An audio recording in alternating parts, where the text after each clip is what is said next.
আমাদের মতো গৃহিণীদের আসলে শরীর খারাপ কিংবা মন খারাপ কোনোটাই হতে নেই। আজকে শরীরটা এত বেশি খারাপ ছিল, তাই সকালবেলা উঠতে ইচ্ছা করছিল না।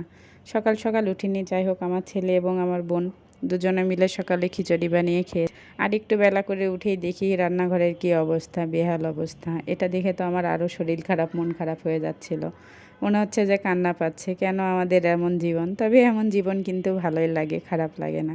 যাই হোক, গৃহিণী মানে অনেক একটা আনন্দের বিষয়, সবার জন্য ভালো লাগা কাজ করে যে তাদের জন্য রান্না বান্না করে রাখি। আমার উপর অনেকেই নির্ভর করে, এটা ভেবেও ভালো লাগে। দুপুরবেলা চলে এসেছি একদম শর্টকাট রান্না করতে, কারণ আমার শরীরটা বেশ কয়েকদিন ধরে খারাপ। জানি না আল্লাহ এই অসুখ থেকে আমার কবে মুক্তি দিবে। সবাই আমার জন্য দোয়া করবেন, আমি যেন তাড়াতাড়ি সুস্থ হয়ে যেতে পারি, আর এই অসুখটা থেকে যেন একদম চিরতরে সুস্থ হয়ে যেতে পারি। সবাই দোয়া করবেন। তো একদম ফাঁকিবাজি রান্না করতে চলে এসেছি। আলু বেগুন দিয়ে মাছ আর রাঁধুনি পাতা দিয়ে একটা চচ্চড়ি করব। যদিও বা আমার ছেলে মাছ ভাজি করে না দিলে খেতে চায়, একদমই খায় না। কিন্তু আজকে শরীরটা এত বেশি খারাপ লাগছিল, দাঁড়িয়ে থাকতে ইচ্ছা করছিল না। তাই ভাবলাম যে না, এভাবেই রান্না করে দিই, আজকে ওরকমভাবেই খাবে। তো হাতটাও কেটে গেছিলো, নাকি হাতে কি হয়েছে বুঝতে পারছি না। হাতটা এত বেশি ব্যথা করছিল যে ভালো করে তরকারিটাও আমি মাখাতে পারছিলাম না। আমার অনেক বেশি আজকে খারাপ লাগছিল শরীরটা। তাই মাঝে মাঝে ভাবলাম, যখন আম্মুর কাছে ছিলাম তখন কত ভালো ছিলাম, যে রান্না না করলেও চলতো।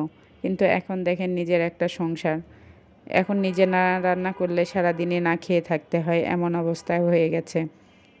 তো যাই হোক, ঘুম থেকে ওঠার পরেই এই যে রান্নাঘরটা পরিষ্কার করে নেওয়ার পরে আমি আগে ভাত বসিয়ে দিয়েছি, কারণ ছেলে চলে আসবে, বোন চলে আসবে, ওরা তো আবার সকাল সকাল খিচুড়ি খেয়ে গেছে। এজন্যে এক পাশে আগে রান্না বসিয়ে দিয়ে আমি এই যে থালা বাসনগুলো সব ধুয়ে নিচ্ছিলাম। এক পাশে থালা বাসন সব ধুয়ে নিচ্ছিলাম, রান্নাঘরটা পরিষ্কার করছিলাম, আর এক পাশে আমার রান্নাটা হয়ে যাচ্ছিল। আসলে গ্যাসে রান্না করলেই একটা সুবিধা, তবে মাটির চুলার রান্না বরাবরই অনেক মজা হয় খেতে, এটা সবাই জানে।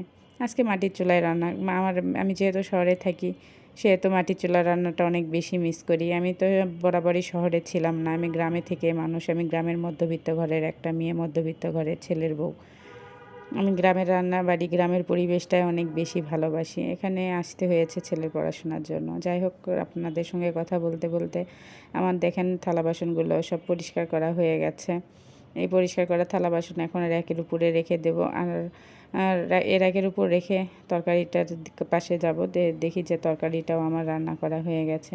তরকারিটা যেমন তেমন করে রান্না করলেও আসলে লোভনীয় হয়েছে, খেতে অনেক বেশি মজা হয়েছে। হাতে মাখানো চচ্চড়ি সবসময় অনেক বেশি মজা হয়ে থাকে।